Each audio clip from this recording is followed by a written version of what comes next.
Madame, le salon est réservé aux vrais clients, lança sèchement la réceptionniste, sa voix tranchante et son regard chargé de mépris. Anna, 68 ans, ancienne opératrice radio de l'armée, restait assise en silence dans un coin du showroom, les mains croisées sur ses genoux, attendant patiemment que quelqu'un, n'importe qui, reconnaisse sa présence. Mais personne ne le fit. Il passait devant elle, comme si elle n'existait pas, transparente dans ses vêtements modestes et son âge avancé. La salle brillait d'un luxe froid, carrelage lustré, grande baie vitrée laissant entrer une lumière crue, voiture lustrée aux reflets métalliques et un léger fond musical trop parfait pour ne pas sembler cynique. Anna ne bougeait pas. Chaque minute qui passait alourdissait un peu plus le silence autour d'elle. Les talons claquaient, les téléphones vibraient, les rires étouffés des commerciaux se mêlaient au son feutré des claviers, mais aucun regard ne croisait le sien. Elle était invisible, non pas par choix, mais parce que le monde moderne ne savait plus voir ce qui ne brillait pas.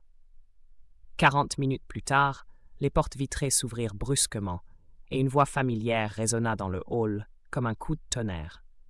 Si cela vous indigne, commentez respect pour chaque héroïne oubliée. Anna avait servi dans le corps des transmissions pendant la guerre du Golfe. Maintenant, les communications sous un feu constant, lorsque chaque message pouvait sauver des vies. Elle se rappelait encore les longues nuits où elle transmettait des codes en tremblant sous les déflagrations, l'odeur de poussière, de peur et d'huile, et le poids immense de la responsabilité, car un mot mal saisi, une fréquence mal réglée, et des hommes tombaient. Depuis sa retraite, elle vivait simplement dans une petite maison à la périphérie de Lannemezan, réparant de vieux postes radio dans son garage et aidant bénévolement à un centre pour femmes vétérans 3 jours par semaine. Là-bas, elle écoutait les histoires des autres, plus jeunes souvent, mais tout aussi cabossées. Elle leur enseignait la patience, la méthode, et parfois simplement le silence. Ce silence qu'elle connaissait si bien et qui, dans ses mains, devenait un acte de soin. Ce matin-là, son voisin Marcel lui proposa de la conduire à la concession. Il connaissait bien Anna. Il l'avait vue sortir tous les matins pour nourrir les oiseaux, même sous la neige. Il l'avait aidée à monter l'antenne radio sur son toit et l'avait écoutée raconter, sans jamais se vanter, des fragments de sa vie. Quand elle lui avait dit qu'elle avait enfin assez économisé pour une voiture, il avait souri, pris ses clés et lui avait dit « On y va ». Après des années d'économie prudente, en évitant les restaurants, en reprisant ses vêtements au lieu d'en acheter de nouveaux, en vendant même une collection de livres rares à contre-cœur, Anna avait enfin rassemblé assez pour s'offrir une voiture d'occasion. Rien de luxueux, simplement un véhicule fiable pour aller chez le médecin et faire ses courses quand les hivers rendaient la marche impossible. Elle avait mis sa plus belle chemise repassée, ses chaussures cirées et son manteau le moins usé. Elle avait même mis un peu de parfum, discret, celui qu'elle n'utilisait que pour les grandes occasions.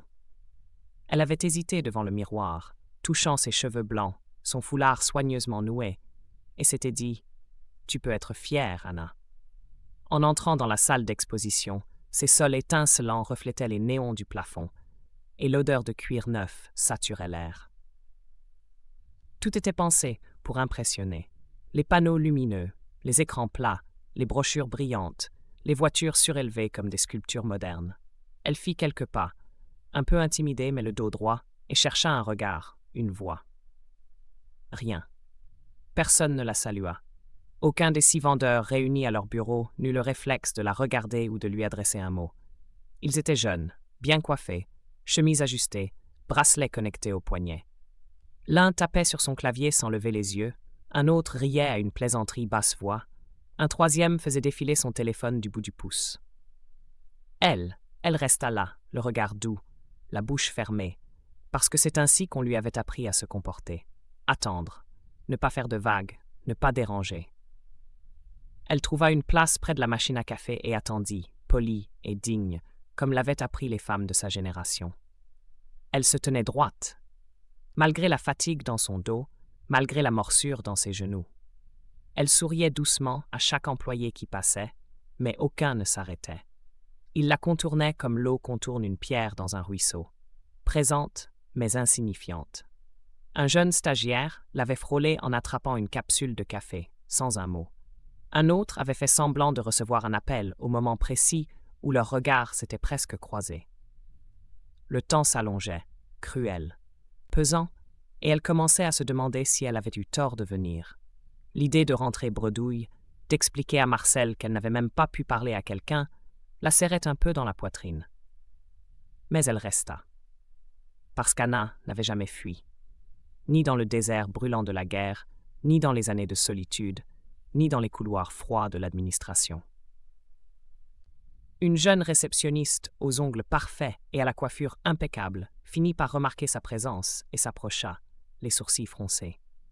Elle portait un tailleur bleu électrique, des escarpins vernis et un badge doré accroché à sa veste. Elle s'arrêta devant Anna, la toisant comme on jauge un sac oublié dans un lieu qui ne lui appartient pas. « Cet espace est réservé aux clients, madame, dit-elle, en appuyant sur le dernier mot comme pour souligner qu'Anna n'en faisait pas partie. « Je suis venue pour acheter une voiture, répondit Anna d'une voix douce, ses mains usées reposant calmement sur ses genoux. La jeune femme la scruta de haut en bas, jaugeant sa tenue simple et son visage marqué par le temps. « Quelqu'un finira bien par s'occuper de vous, finit-elle par dire avec un ton suffisant. Le temps s'étira, rythmé par les lentes secondes de l'horloge murale. Tic, tac, tic, tac. Chaque son résonnait comme un rappel cruel que pour certains, le temps des autres ne comptait pas. Anna attendait sans se plaindre. Ce n'était pas son genre. Ça ne l'avait jamais été, même lorsqu'elle transmettait des messages vitaux sous la menace des tirs ennemis. Elle avait connu des silences bien plus lourds. Dans un coin de son sac, elle gardait une photo fanée de son ancienne unité. Elle et son commandant, le capitaine Louis Morel, posaient côte à côte, entourés de leurs camarades. Les visages figés dans l'éclat d'un instant où chacun portait l'ombre du devoir. Les bords étaient usés à force d'avoir été manipulés, froissés, dépliés. Un talisman d'une époque où elle comptait. Une époque où chaque mot qu'elle transmettait pouvait faire la différence entre la vie et la mort. Personne ne lui demanda son histoire. Personne ne lui offrit de l'eau, ni même un regard curieux. Personne ne s'en souciait. C'était comme si elle appartenait à une autre époque, et que cette époque n'avait plus sa place ici. Dans le bureau vitré à l'arrière du showroom, 3 vendeurs discutaient bruyamment, lançant des regards en coin vers Anna, tout en ricanant. L'un d'eux, au costume trop ajusté et à la montre clinquante, s'amusait à mimer une personne âgée tremblotante. « Cette vieille dame, elle squatte depuis une éternité, » dit-il en ajustant sa cravate en soie. « Elle veut juste un café gratuit et un peu de chauffage, » plaisanta un autre, les dents éclatantes dans un sourire carnassier. « Vous pensez qu'elle a encore un permis ? Elle voit à peine le bout de ses chaussures. » La réceptionniste les rejoignit en levant les yeux au ciel, son badge doré brinque-ballant sur sa veste. « Il y en a toujours qui entrent comme ça, dit-elle. Ils ont l'air perdus, puis repartent quand ils comprennent qu'il n'y a pas de distribution gratuite. » Ils rirent. Pas fort, pas méchamment peut-être, mais assez pour blesser. Assez pour rappeler à ceux qu'on ignore qu'on les regarde, de haut. Dans l'atelier vitré à l'étage, un jeune vendeur nommé Julien observait la scène depuis la baie vitrée. Il n'avait pas 25 ans et n'était pas encore endurci par le mépris corporatiste. Quelque chose clochait. Il ressentait un malaise qu'il n'arrivait pas à nommer. Une voix intérieure, peut-être celle de sa grand-mère qui lui avait appris à se lever pour les anciens dans le bus, murmurait que cette scène n'était pas juste. « Vous êtes sûr qu'elle n'est pas venue acheter ?» demanda-t-il en descendant récupérer une tablette. « T'inquiète pas, » répondit le chef des ventes avec un sourire condescendant. « J'ai 20 ans d'expérience. On ne fait pas de commission sur les cas sociaux. Perds pas ton temps. » Anna, toujours assise dans son coin, les épaules droites malgré la fatigue, sortit un petit carnet de sa poche intérieure. Elle se mit à dessiner. Une vieille habitude, née des longues heures d'attente dans les zones de combat, quand il fallait tuer le temps entre 2 alertes, entre 2 appels. Des schémas d'antenne, des codes d'appel, une écriture ferme. Ce carnet était son refuge, son ancrage. Dans un coin de la page, une citation encadrée de son ancien commandant. Aucun signal ignoré, aucune voix perdue. Une devise qu'elle n'avait jamais trahie. Même aujourd'hui, elle la vivait encore.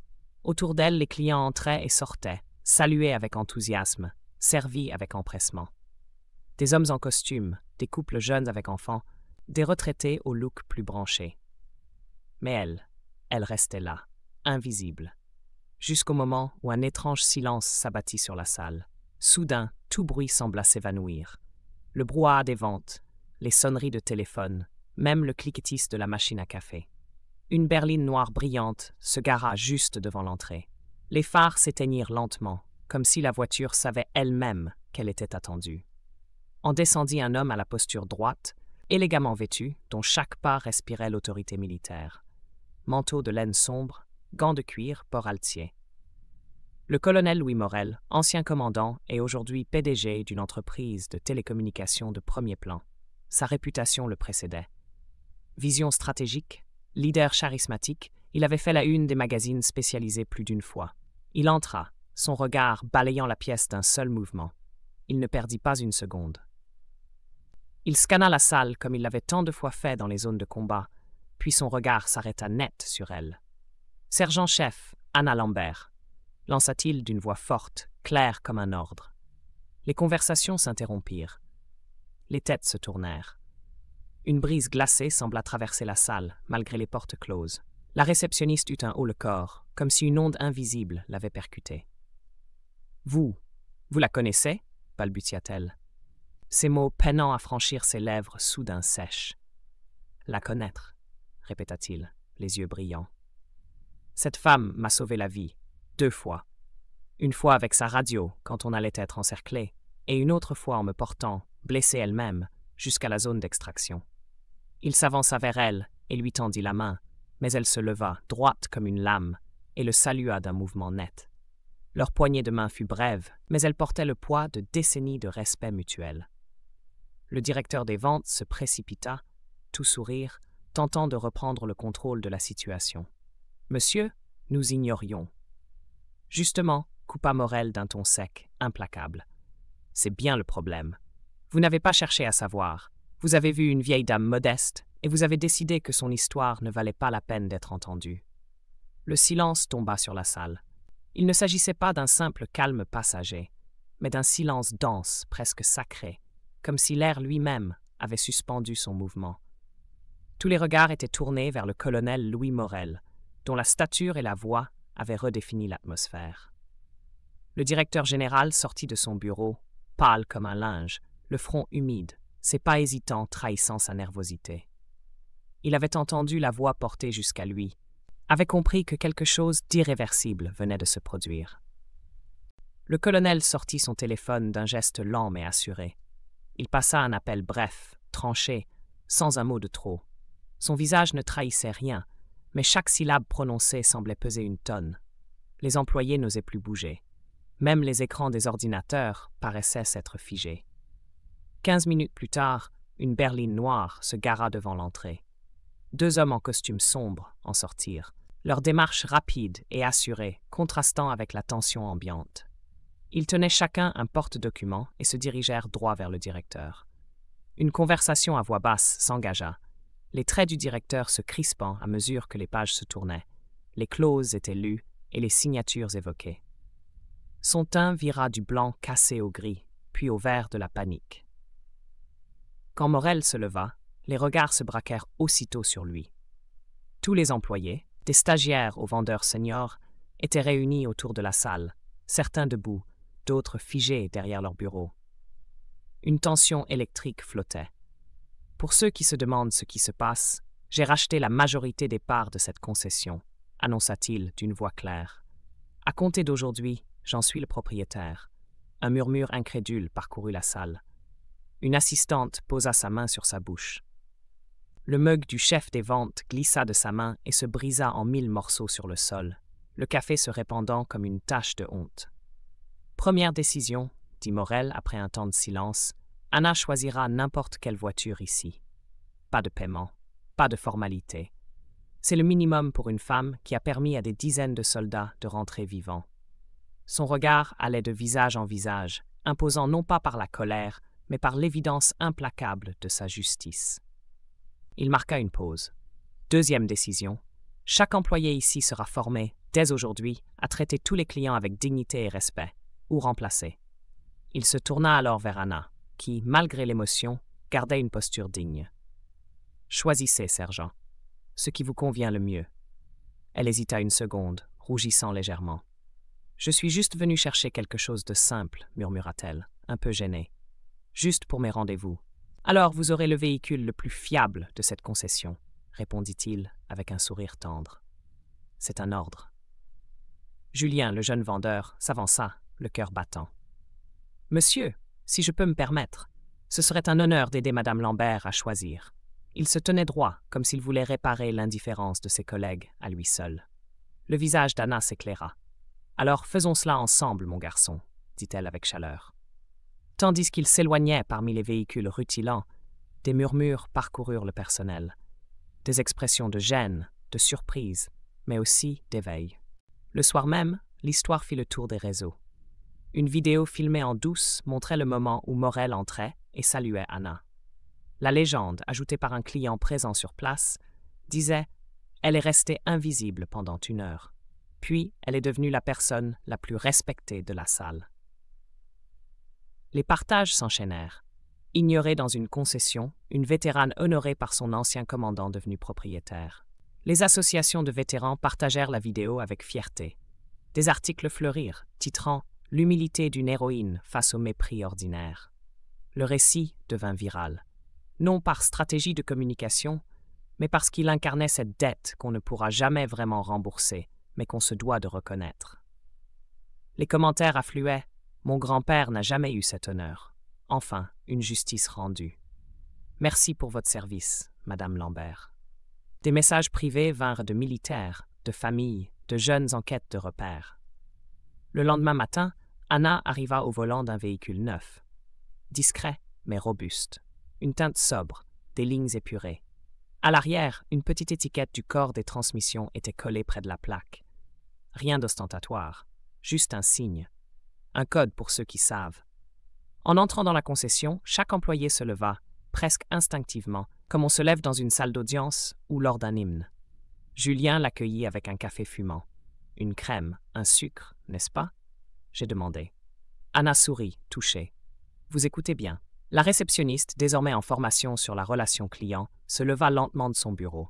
Elle inclina la tête avec respect. Il n'y avait pas d'excuse verbale, mais parfois, l'humilité suffit. Son regard avait changé. Elle était honteuse, oui, mais surtout changée.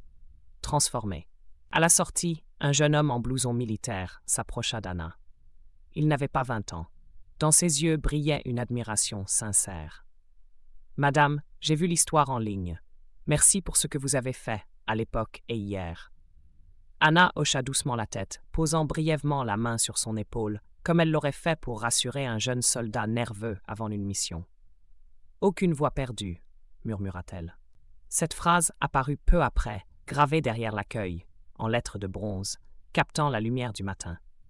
La concession devint célèbre dans toute la région comme un lieu à part. Pas pour ses remises, pas pour ses modèles de luxe, mais pour cette mémoire vivante.